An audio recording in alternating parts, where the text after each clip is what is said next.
Good afternoon, and thanks for joining us here on Midday Kentucky. It is Monday. How you feeling, David? I'm feeling great, ready to take Monday, ready to take the week by storm. It's a big week for you. It is. I'm pretty excited. It's my birthday week. All right, everybody. I ask just leave the presents at the station for me. Just drop them off. Just drop them off, because y'all know I'll be running around. He's a very busy person. You don't even have time for presents. They stack up, and I don't know where I'm going to put them all. So whatever y'all want to do with them. Such a life. Do you have any birthday plans? We don't. We might go to PGA Championship in St. Louis. That's what I'm trying to talk Brandy into. I'm like, let's do a little road trip. So because it's my birthday, she's a little bit more apt to go. I feel like you're taking advantage of that situation. Yes, you have to. Making her go to golf. Now, will you drive or will you fly? We'd probably drive out there. It's like 5 hours. Brandy, you're a saint. She is. She's You're great. a saint. I'm glad you're married already. I know. I got a good one. Yeah, you do. Well, if you are in the market to Yep. get married, or you are getting married, does your dream wedding seem like a far-off fantasy? Well, we want to help you out. Midday Kentucky and ABC 36 want to make your dream a reality with our ultimate Big Blue Wedding giveaway. It's valued at over $30,000, and our partners want to provide you with everything you're going to need for that big day. We're talking the dress, the venue, the cake, and so much more. All you have to do is go to WTVQ.com, click on the contest tab, and submit a picture of you along with your fiance. Then here's the very important part. Tell us your story and why you deserve to win. But you better hurry. It's already August. You have until August 31st to enter, and then the voting round begins for the top 3 finalists on October 1st. How great of a package is this? This is amazing. After just going through this experience, getting a $30,000 wedding, it's incredible. Anything from the rings, the dresses, the food, the venue. This is huge, people. I Give like us your that you story. call it the wedding experience. It sounds like it should be something at a theme park. It truly was an experience, and this is just such a good opportunity for somebody. Absolutely. Plus, you guys have good stories. Send them Yeah. in. All right, let's get started on stories.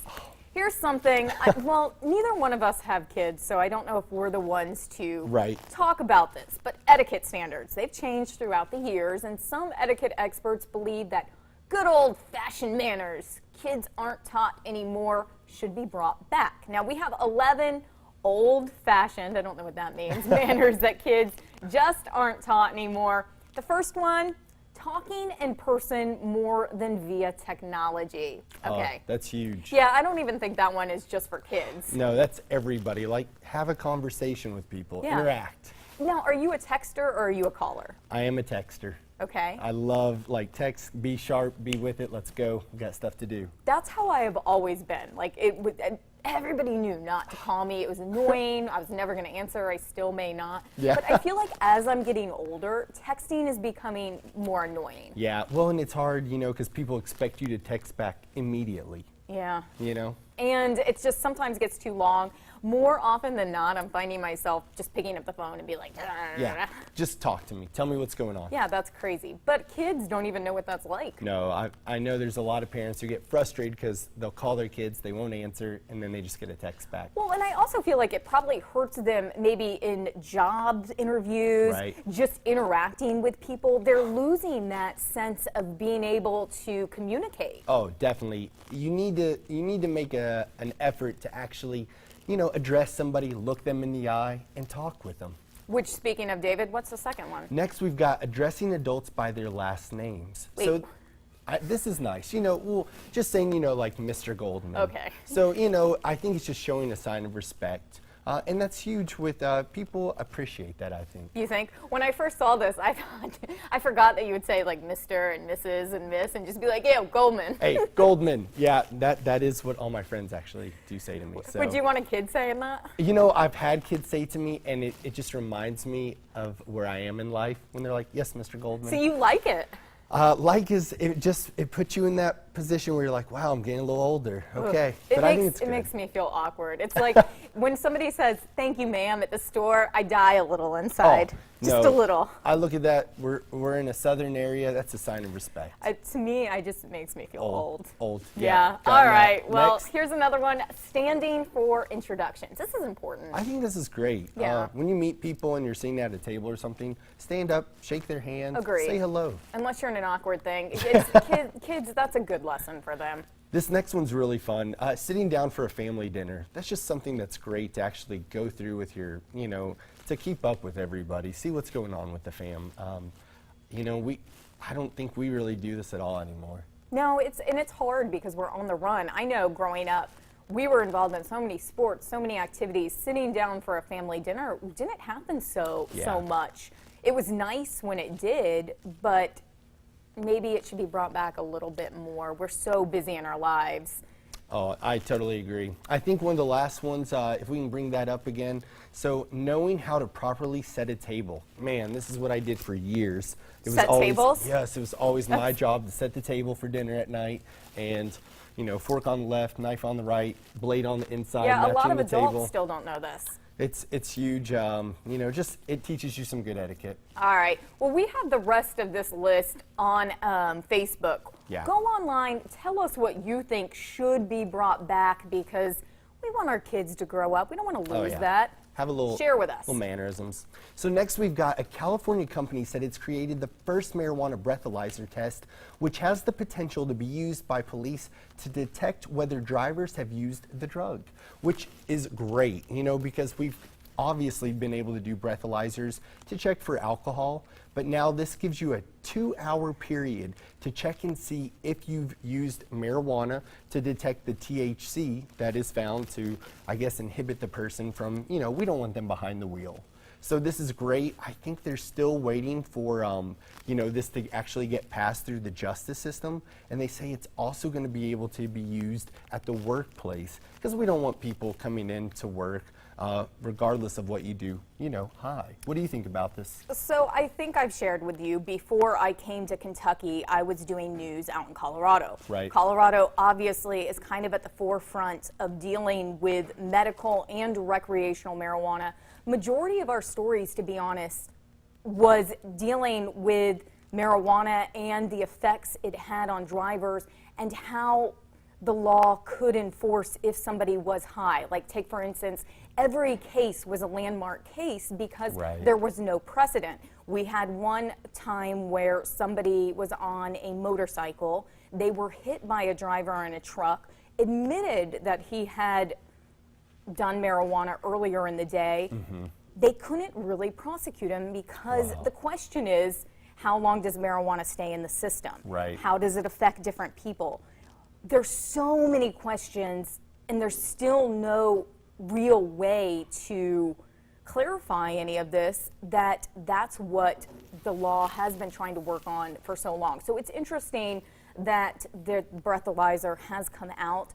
Will it work? I don't know. There's still questions with an actual alcohol breathalyzer. Whether or not how accurate that is. THC, in my opinion, seems like it may be a little more difficult. Because it stays in the blood system so much longer.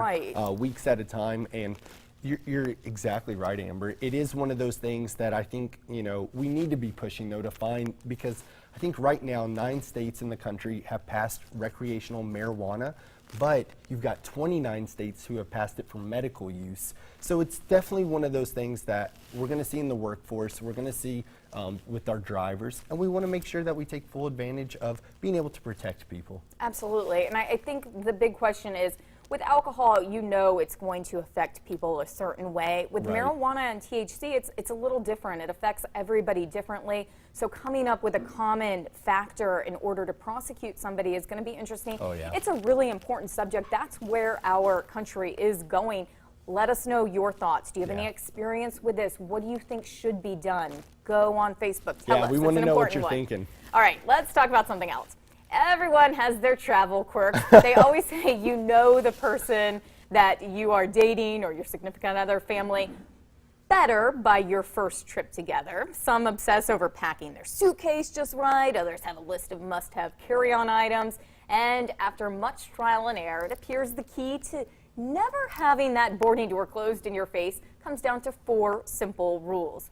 Easy. Follow these tips and you can lower the odds of your plane's wheels going up without you. Dave, have you ever missed a flight? I have never missed a flight, knock on wood, but I have been very, very, very close. All right, have you done this? Prepare for your flight well in advance and go analog with your travel info. Practice does not make perfect, preparation does. How do you feel about that? I think it's great, and I am one of those people that I'm kind of last minute with it. You know, I'm running to the door. So definitely get everything prepped. Make sure you have your documents well in order. And you haven't missed a flight yet. I'm so lucky. Next, we've got sign up for flight updates and schedule your taxi. I think this is huge. So you get, you know, if you are on a delay, you'll get the text message or the phone call. And going ahead and having your ride in place is huge. Oh, yeah. So, funny story with doing that. Well, one, have you ever been on the way and then you get a text and like, your flight has been canceled? And you're like, what? I'm on the way. Yes. And you're in a taxi. It's not like, take me home, please. So, no matter how well prepared you are, I'm not doubting this, there was a time where I used to live on the road pretty much every weekend. So I thought I had it down pat. Well, I had my car come get me, blah, blah, blah. That sounds so bougie, but it wasn't. It was through company travel. On the way to the airport to an international flight, we got hit. Well, actually, I take that back. He hit somebody. Oh my, you were in a wreck? Car accident. Oh.